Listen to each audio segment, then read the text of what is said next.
everybody, welcome to my channel. If you've never seen my face before, my name is Jazz. I am a college student at Georgia State and I'm getting ready to be in my junior year in like less than 2 weeks. If you need some advice about college, I'm your girl. So today I'm going to be bringing you guys a college advice video. Now in this video, I'm going to tell you everything that I wish I knew before I started college.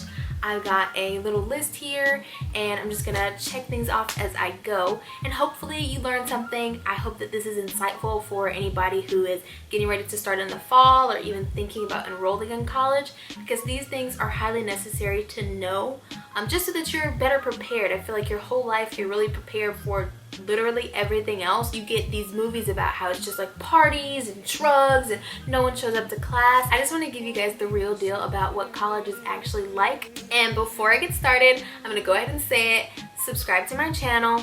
Hit the like button. You won't regret it. I promise that I'll be coming out with some more college themed videos. It's been a little stressful right now because I'm in the process of moving and back to school is starting. I had this internship that just ended. Summer school just ended, so sis was booked and busy, but I definitely have some more time now to dedicate to videos for you guys, so don't miss it. And then of course we've got Miss Peach over here as well.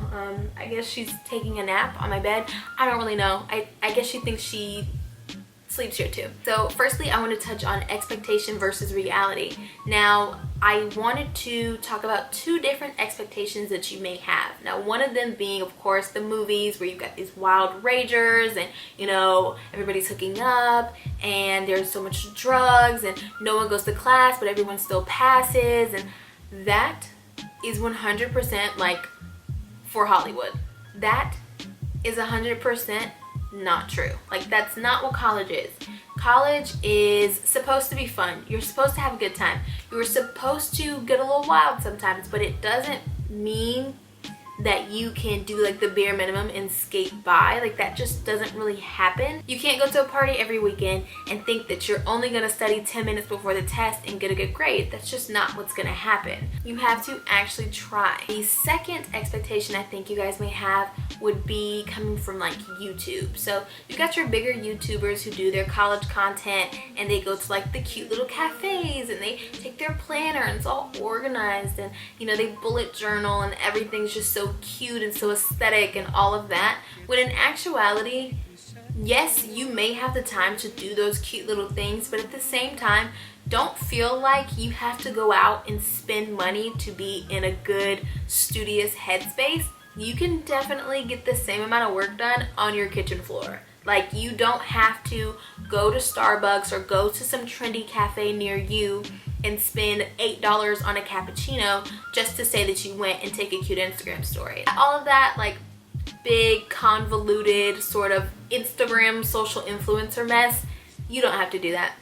You don't have to. No one cares if you do go to Starbucks every day. No one cares if you don't.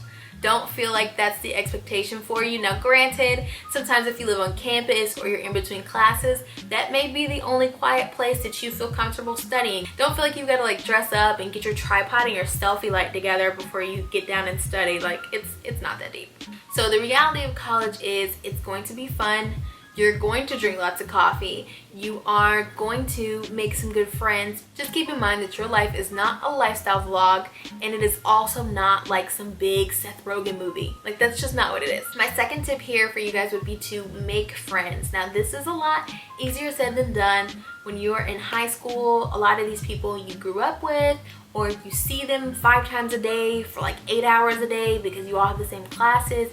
But in college, you see different people all day long. There are a handful of people that you may see in 2 or 3 classes, but that friendship is not just gonna blossom by itself.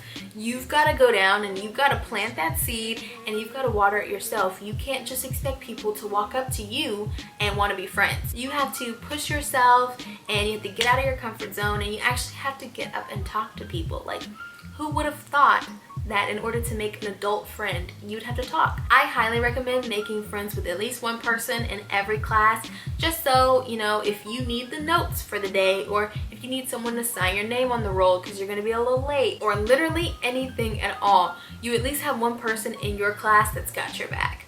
When you don't have any friends, you might miss the notes, you might not know that there's a pop quiz, but when you make at least one friend, I guarantee you, they will look out for you. I've had people in every class that I've had in college since maybe my sophomore year text me and say, hey, do you have the homework? Or hey, is there a pop quiz tomorrow? Hey, there is a pop quiz today, where are you? Like, you need people who are looking out for you, and who better to do that than people you have classes with? You never know, you guys may have things in common. As long as you're able to be yourself and put yourself out there, you will make friends. Just don't expect them to fall in your lap. Now, this one hits near and dear to my heart, and it is all about hustle culture. Now, I have had a job since I was 16. At one point, I even had 2 jobs throughout college. Don't ask me why, I'm not really sure. But I felt like I was pushing myself to the absolute maximum. I was working, I was going to school full time, I had a relationship, I had friends, I wanted to have a social life. I felt like I had a lot of things going for me and never really a lot of time for myself. I feel like there is almost like a competition between people of like who can do the most things, or like who can get the least amount of sleep and still function. And that is not a good way to live your life. You need time for yourself, and you need time for self-care. You should not be pulling all-nighters every night, and if you are, you need to manage your time a little bit better, because I guarantee you there was somewhere throughout that day, or maybe even 2 days ago, where you could have fit time into your schedule to study, or to do those flashcards, or to finish that essay. You should not be waiting until the last minute to do anything, because you are going to drive yourself insane. I have maybe a handful of times pulled an all-nighter, and even then I didn't stay up all night, because I got to a point in the night where I was like, you know what, it just is what it is. Be kind to yourself and to allow yourself the time that you need, even if that means that your assignment won't get done. You should have planned better, yes, but your mental health, your physical health are a lot more important than getting that assignment done if that means that you have to cram for it. But don't let hustle culture push you off a cliff. Love yourself. Accept yourself. Now, going alongside with what I just talked about would be planning. I love planning. I have a planner. I have like a wall calendar that I do. I even write stuff in my reminders because I don't want to forget anything. Procrastination is your worst enemy. You need to actually have somewhere where you can put all of your assignments down, all of the announcements down. You can go to that party, you can go to that tailgate, you can go to the movies. Just make sure you have all your stuff done, and make sure that you've allotted enough time to get all your assignments done. Just know that it is your responsibility to keep up with the dates. For example, at Georgia State, we have like this online little portal, and it does have a calendar that should be filled with due dates. I have only had one semester in college where every single last teacher used that calendar and actually input the due dates there. Now, my 4th tip here would definitely be to show up to class. Now, this is for a multitude of reasons. Number one, you're paying for it. You don't want to waste your money, your parents' money, taxpayer money, scholarship money, grant money on not going to a class. If you don't want to be in the class, then don't take it. If you don't feel like you're gonna show up, then don't take it. But don't waste that slot. There's somebody who probably wanted to take that class and couldn't because there were no seats remaining. Also, I can count on one hand how many times I've had a professor that did not count attendance as a part of your grade. Wait to purchase your books. This will save you so much money in the long run. My English professor for my first year of college, English 1101, she told us a million times, buy the book, we're gonna have a test. Buy the book, we're gonna have a quiz. Do you wanna know something? We never had a test and we never had a quiz on anything inside of that book. And she said it literally every day. Somehow it just became less of a priority and we ended up never ever taking a test or a quiz. I never even saw a question about that book. I don't even know the name of the book because I didn't buy it, because I was being cheap. But in hindsight, I was being smart because I knew we weren't going to use that book. The professor will have lecture notes or PowerPoints, and basically those notes in the PowerPoint are everything that you need to know for the class. If you're putting it all in this one concise little document, why do I need to buy the book? The answer is you don't. Only buy the book once you know for a fact that that book will be quoted and utilized in your class, because textbooks are not cheap, and a lot of the time you have to buy the online textbook because it comes with like this other software where all your homework is, and it's this big mess to make sure that college students stay broke and they don't buy used books. So just wait. I'd say give it a week and a half, maybe 2 weeks. Wait until like that first assignment is just about due before you purchase that book. I think that one of the most influential things that happened to me in my college career thus far would be actually taking classes that I like. Now, I don't know how it works at other schools, but at Georgia State, you have electives, and then you have basically classes that are required for your major, like prerequisites, basically. And my electives, I can take in literally anything under the sun. My prerequisites have requirements. They have certain guidelines that they need to fall under, and sometimes these guidelines and sometimes these courses, in my personal opinion, have absolutely nothing to do with my major. So why would you take an elective in something that does not interest you? Doesn't make any sense.